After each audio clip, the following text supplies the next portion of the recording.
I never expected her to remember my name, let alone the way I take my tea. It started small.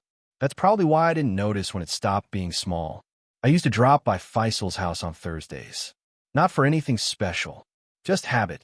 We'd half-watch football, complain about work, scroll our phones more than talk. Normal stuff. Comfortable but thin somehow. Like background noise, pretending to be company. That evening he wasn't home yet. His mom opened the door. "Armin, right?" she said, stepping aside. "Come He's late again." She said it casually, but she'd remembered. Most adults don't bother once you're past the friend of my kid phase. You just become furniture that sometimes says hello. Her house always smelled faintly of cardamom tea and laundry detergent. Clean, calm. A little too quiet. "I'll wait," I said. She nodded, already heading toward the kitchen. "Yeah." I almost said no. Politeness reflex. But I heard myself answer, "Yeah, thanks." We ended up sitting at the small dining table. Just the two of us. Clock ticking louder than usual. She placed the cup in front of me. "No sugar," she said. I blinked. "You remembered. You always leave it untouched." She shrugged like it was nothing, but I noticed how she smoothed the tablecloth after setting the cup down. Tiny nervous habit, or maybe just neatness. Hard to tell. We didn't talk much at first. She asked about work. I gave short answers. Standard script. Still, there were these pauses, not awkward exactly, just full. Like something unsaid was pacing around the room. At one point, she laughed softly at something I said, then covered it with a cough. Her eyes flicked toward my hands, then away. I pretended not to notice and started folding my napkin into a square, then a smaller square, until it was basically a crumpled knot. Loneliness doesn't announce itself. It sneaks in through routines. For me, it was unsent messages sitting in my phone. Conversations I started in my head but never typed. Eating dinner with YouTube, playing just to fill the silence. That kind of thing. I started noticing similar quiet signs in her too. The way she lingered in doorways after Faisal left the room. How her phone would light up on the table, but she wouldn't check it. The extra cup she sometimes set out automatically before realizing no one else was coming. Nothing dramatic. Just small absences. Weeks passed like that. Thursday visits. There. Half conversations. Sometimes Faisal joined us. Sometimes he disappeared back to his room and left us mid-sentence without realizing it. She never complained about him. Never complained about anyone, actually. That almost felt louder than complaining would have been. One night, there was a power outage. Whole street dark. We sat near the window where the last of the evening light leaked in. "You don't talk much," she said. "Ido," he replied. Then, after a pause, just not always out loud. She smiled at that. Slow, understanding. Not amused. More like relieved. Her fingers rested on the table, close to mine. Not touching.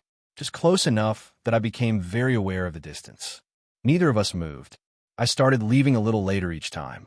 Not intentionally. Just conversation stretching. Or silent stretching. Same thing, sometimes. That night, when I finally stood to leave, she walked me to the door like always. But she hesitated before opening it. "Drive safe," she said. I nodded. Couldn't think of anything equally simple to say back. Outside, the air felt cooler than it should have. Halfway home, my phone buzzed. Unknown message. Short. "Careful. Did you get home okay?" I realized I never asked before. I stared at it longer than necessary, thumb hovering over reply. And that was the moment I started wondering when exactly this stopped being just my friend's house. The next Thursday, Faisal still wasn't home when I arrived. That was becoming less surprising than it should have been. She opened the door before I knocked twice. "Traffic?" she asked. "Yeah." "Or excuses," I said. She gave that half smile again, the one that never quite reached her eyes but didn't feel fake either. "Just careful." Tea was already brewing. I noticed 2 cups on the counter before she even asked. I didn't comment. Neither did she. We sat by the window this time. Evening light, muted street noise, the clock still doing its dramatic ticking thing. Familiar enough that silence didn't feel like a mistake anymore. "You've been working late a lot," she said. "Trying to." I shrugged. "Keeps my head busy." "From what?" The question wasn't sharp. Just curious. Still, it made me pause. "Nothing big," I said, then corrected myself. Actually, maybe just the usual. Feeling like everyone else figured life out faster. She nodded slowly, fingers tracing the rim of her cup. Not looking at me yet. I remember that feeling, she said. Still do some days. That surprised me. Adults, especially moms, always seemed like they had a manual the rest of us missed. She must have noticed my expression. I got married young, she added quietly. Stayed married because it was easier than rethinking everything. A small exhale. Been on my own a few years now. Divorced. She didn't say the word, but it settled between us anyway. Suddenly the room felt smaller. And riskier. Because this wasn't just Faisal's mom anymore. Not just someone safely filed under off-limits adult territory. She was a person with pauses, second thoughts, unsent messages of her own. I hated how much that made sense to me. After that, conversation came easier. Not heavier, just more honest in small doses. We talked about music once. Old songs she still kept on her phone. New ones I pretended to know better than I did. She laughed when I admitted half my playlists were comfort noise. Same, she said. Silence can get loud. There was again that quiet overlap. Still, my brain kept running background checks. She's older. She's your friend's mom. This could get messy fast. I'd imagine Faisal walking in mid-conversation. Imagine explaining why I was suddenly visiting even when he wasn't home. Imagine the look he'd give me. Then I'd notice how naturally we were sitting there. Not doing anything wrong, technically. Just two people avoiding empty evenings. That should have reassured me. It didn't. One night, she asked for help reaching a storage box from the top shelf. Nothing dramatic. Just practical. I climbed up, passed it down. Our hands brushed for half a second longer than required. Neither of us commented. But she didn't pull away quickly either. Later, we ended up back at the table, tea cooling untouched while we talked about nothing specific. Work stress, grocery prices, random neighbor gossip, ordinary stuff. Yet I kept noticing small things. Her gaze holding a fraction too long. My voice getting softer without meaning to. How neither of us checked our phones anymore when we sat like this. When I finally stood to leave, she walked me to the door again. Thanks for the help, she said. It was just a box. Still, there was a pause. Then she lightly tapped my arm. Casual, friendly, completely explainable. Except it lingered in my head all the way home. And I don't know why that moment stayed with me. Maybe because it felt like someone finally saw me. The rhythm shifted after that. Not suddenly. More like a quiet drift you only notice once the shoreline looks different. Faisal started being home more often when I visited. Not intentionally, I think. Just coincidence. Still, our conversations, mine and hers, shrank into safer shapes. Weather, work, safe jokes that didn't echo afterward. I caught myself watching the clock again. And she seemed careful too. Less lingering at doorways. Less eye contact when Faisal was around. Nothing obvious. Just subtle recalibration. Probably smart. Still, it left this low static in my chest I couldn't quite tune out. One Saturday afternoon, I showed up unannounced. Dumb move. I knew Faisal usually worked weekends.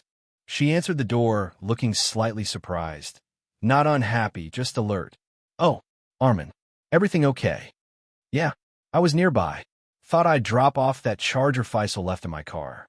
A half-truth. The charger existed. The nearby part flexible. She let me in, but there was a pause before she stepped aside. Small. Noticeable. The house felt quieter than usual. No te veo. No kitchen sounds. T. She asked automatically, then corrected herself. Or, maybe you shouldn't stay long. People talk. The words landed softly, but they landed. I get it, I said quickly. Too quickly. It's fine. Except I didn't leave. Neither did she ask me to. We ended up at the dining table anyway. No tea this time. Just 2 glasses of water, sweating onto coasters neither of us moved. You've been coming by a lot, she said eventually. It wasn't an accusation. More like self-reminder. Faisal's my friend. I know. Silence again. Dense but not hostile. Her fingers rested near the edge of the table. Not tapping. Just still. Like she was consciously keeping them from fidgeting. I realized I was mirroring her posture. A car slowed outside. Both our heads turned instinctively toward the window. Not Faisal. Just a delivery bike. Still, The shared alertness lingered. That's what I mean, she said quietly. Always checking who might see. I nodded. Didn't trust my voice. Because underneath the caution was something warmer. Something neither of us had named. Naming it would make it real. Harder to manage. Easier to lose. I don't want to make things complicated for you, I said finally. Her eyes lifted at that, searching my face like she was double-checking the sentence. And what do you want? She asked. Simple question. Impossible answer. I opened my mouth, closed it, shrugged instead. Fragments in my head. This is easy when it's just tea. Not easy anymore. You're not supposed to feel. She gave a small nod, like my non-answer told her enough. Exactly, she murmured. When I stood to leave, neither of us did the usual door routine right away. We just hovered, closer than before. Not dramatically, just inches instead of feet. Her hand brushed mine as we both reached for the same empty glass. Neither of us pulled back immediately. Eye contact, longer than polite. Not quite brave enough for more. For a second, honestly less than that, it felt like we might close the distance. Like gravity had an opinion. Then she inhaled sharply. Step back. There's leftover tea in the thermos, she said, voice suddenly practical. Take some if you want. A lifeline disguised as logistics. I nodded. Didn't trust myself to say anything else. And as I walked out, thermos warm in my hand, all I could think was how close that almost was, and how neither of us seemed ready to admit what almost happened. The routine changed again when Faisal mentioned, casually, that they might move. Closer to my uncle's place, he said one evening, scrolling his phone. Mom's been looking at apartments. I kept my reaction neutral. Or tried to. Oh, I said, that makes sense. It did make sense. Shorter commute for her. More family nearby. Practical. Still, something inside me tightened. Not dramatic. Just that subtle feeling when you realize a door you never opened might quietly close. I didn't ask her about it that night. Didn't feel like my place. But the next Thursday, Faisal was out again, and the words slipped out before I could filter them. You're moving. She was wiping the counter. The cloth stopped mid-circle. Maybe, she said. Nothing decided. Casual tone. Careful eyes. Right, I said. Silence settled. Not hostile. Just heavier than usual. Later we ended up outside, walking slowly down the street. No real destination. Just air that felt easier than the house. Street lights flickering on. Distant traffic. Someone's radio playing an old song from a passing car. Ordinary evening. Except my thoughts kept looping. If she moves, this ends. Maybe it should end. Was it ever anything? She spoke first. You've been quieter lately. I thought I was always quiet. You are. But not like this. A small smile. Concern hiding underneath. I shrugged. Just work. Life stuff. She gave me that look again, the one that says I don't fully believe you, but I won't push. Usually I appreciated it. Tonight it made my chest ache. We stopped near a small park bench. Didn't sit. Just stood there, both pretending to watch nothing in particular. I don't want to complicate your life, I said suddenly. The sentence had been rehearsing itself in my head for days. Her shoulders dropped slightly. Relief. Disappointment. Hard to read. Armin, that's not me saying I don't. I stopped. Restarted. I just mean Faisal, people talking, the age thing. It's a lot. There. Almost said. Not quite. She nodded slowly. Hands tucked in her sleeves like she needed somewhere to put them. I know, she said, and I should have drawn clearer lines earlier. The word should have lingered. Guilt, maybe, or self-protection. A breeze picked up. She brushed hair from her face, then laughed softly. This is ridiculous, she said. Two adults having a conversation like teenagers. Teenagers are braver sometimes. That slipped out before I could stop it. Her eyes met mine then. Fully. No polite distance. For what it's worth, she said carefully, you didn't imagine it. My heartbeat did that annoying, uneven thing. Imagine what? I asked even though I knew. She hesitated. Long enough that the streetlight hum became noticeable. This sees. Between us. It wasn't one-sided. Not a confession. But close enough to feel like standing at the edge of something. I exhaled slowly. Didn't realize I'd been holding it. Okay, I said. Barely audible. Neither of us moved away. Close again. That same almost distance from before, but heavier now because we'd acknowledged it without fully naming it. Her gaze dropped briefly to my mouth, then back to my eyes. A question there, or maybe I projected it. My hand lifted slightly, not touching, just hovering near her sleeve. One step, that's all it would take. She inhaled, sharp, steadying, and in that suspended second, before either of us decided anything irreversible, I found myself wondering, are we stopping because it's wrong, or because we're scared of what happens if it isn't? After that night by the park bench, something shifted, not dramatically. No confrontation, no final talk, just space. The next Thursday, I didn't go over. Told myself it was work, which wasn't entirely a lie. Deadlines, extra shifts, the usual adult camouflage. Still, around 8:30, I caught myself glancing at my phone like I used to. No message, which was new. She'd never texted often, but there were those small check-ins before. Drive safe. Did you get home okay? Tiny things that made routine feel less empty. Now nothing. A week later, Faisal mentioned the move again. Mom found a place, he said. Smaller. Temporary, she says. Temporary. The word echoed. She okay about it? I asked, trying to sound neutral. He shrugged. Yeah, I think so. She just wants, I don't know, reset maybe. Reset. That sounded like something people say when they're quietly exhausted, or when they're quietly retreating. I debated texting her. Not about us, we still hadn't defined that. Just something normal. Asking about the move. Offering help. Simple. Safe. My phone sat open to our thread more than once. Cursor blinking like it was impatient with me. Hey, heard you're moving. Need an extra pair of hands. Typed. Deleted. Retyped. Deleted again. Because I kept remembering her pause at the door that Saturday. People talk. The careful distance after the park bench. Maybe she'd already decided the safest version of this was distance. And maybe I owed her the respect of not making that harder. Then, accidentally, I learned the part she hadn't said. Faisal mentioned it offhand while we were grabbing chai near campus. Mom's ex has been calling again, he said. Nothing serious. Just stirring stuff up. Ex. So not fully settled then. History still breathing down her neck. That's rough, I said. Yeah, she handles it. Always has. He didn't elaborate. I didn't ask. But suddenly her caution made more sense. The extra layers.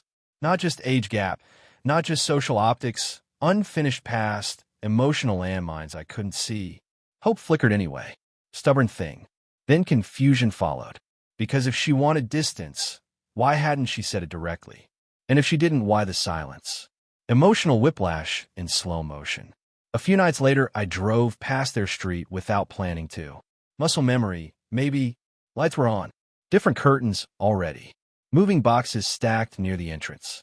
Progress. Closure. Or both. I slowed the car. Considered parking. Walking up. Knocking. Just to say goodbye properly. Instead, I kept driving. At home, I opened our chat again. Typed. Hope the move's going smoothly. If you ever want tea without the complications, I'm around. Too much. Deleted. Tried again. Take care. Too little. Deleted that too. Phone screen dimmed. Conversation unsent. Weeks passed. Life filled the gaps the way it always does. Work, friends, random distractions pretending to be enough. I didn't feel heartbroken. That would have been clearer. I felt paused. Like life forgot to finish the sentence. I ran into her by accident. Or maybe not entirely by accident. The grocery store near Faisal's old place wasn't on my usual route anymore, but there I was one Tuesday evening, standing in the tea aisle longer than necessary. Habit is stubborn. I was reaching for a box when I heard her voice behind me. They changed the brand. The cardamom one you liked. Simple sentence. Calm tone. Like no time had passed. I turned. She looked lighter, somehow. Not happier exactly. Just settled differently. Hair tied back, sleeves rolled, that familiar careful smile, but less guarded than before. Hey, I said. Brilliant vocabulary, as always. Hey. Silence, but not the tense kind. More like two people checking if the ground still feels steady. We ended up outside the store without planning it. Plastic bags in hand. Evening air cooling the asphalt smell. There's a small park around the corner, she said. I walk there sometimes after shopping. Same park where we'd stood weeks ago. Full circle, I guess. We sat on the bench this time. I thought about texting, I admitted first. A few times. Me too. No defensiveness. Just fact. But you didn't, I said. You didn't either. Fair. She watched a couple pushing a stroller across the path. Quiet observation, not comparison. At least that's how it felt. I pulled back because things were starting to matter more than I expected, she said slowly. And my life's already layered. Divorce isn't just paperwork. People keep their opinions. My son has his.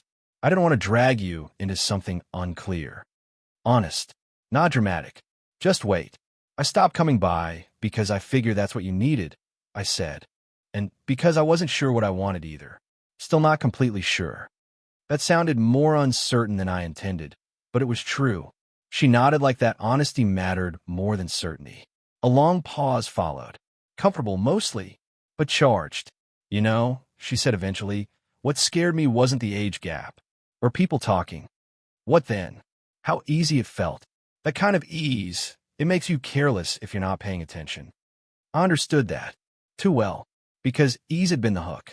Not fireworks. Not drama. Just being seen without effort. I don't think we did anything wrong, I said carefully.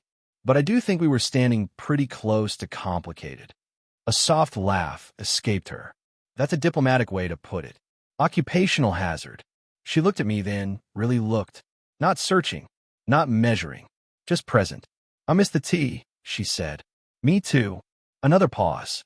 Shorter this time. But missing something doesn't always mean we should restart it exactly the same way, she added. That sounds healthy. Terrifying too. We both smiled at that. Small, shared acknowledgement. When we stood to leave, there wasn't that electric, almost distance anymore. Still warmth, though. Real grounded. She lightly touched my sleeve. Brief, friendly, intentional. Okay, she asked. Not are we, not what now. Just okay. I nodded. Yeah, okay. And for the first time in months, it actually felt like a complete sentence. We didn't rush anything after that park bench conversation. If anything, we slowed down on purpose. Weeks passed before I saw her again, not accidentally this time. A simple text, finally sent without overthinking. Tea sometime. Public place. No complications. She replied an hour later. Okay. Public sound wise. No emojis. Very her. It became a quiet routine. Saturday mornings, mostly. A small tea stall halfway between her new apartment and my place. Neutral ground. 8:47 a.m. Almost every time, though neither of us planned it that precisely. I'd arrive with black coffee first. Habit I never dropped, and she'd show up a minute or two later with that thermos she'd carried out of the house the day we almost crossed a line. Funny how objects stick around when emotions take longer to settle. We talked normally. Work. Faisal's job search. My failed attempts at cooking anything beyond eggs. Nothing heavy unless it naturally drifted there. And sometimes it did. But without that earlier urgency. Less gravity pulling, more steady orbit. People adjusted too. Faisal noticed eventually. Of course he did. He raised an eyebrow once, then shrugged. As long as you're both okay, he said. That word again. Okay. Not blessing. Not resistance. Just acceptance in its simplest form.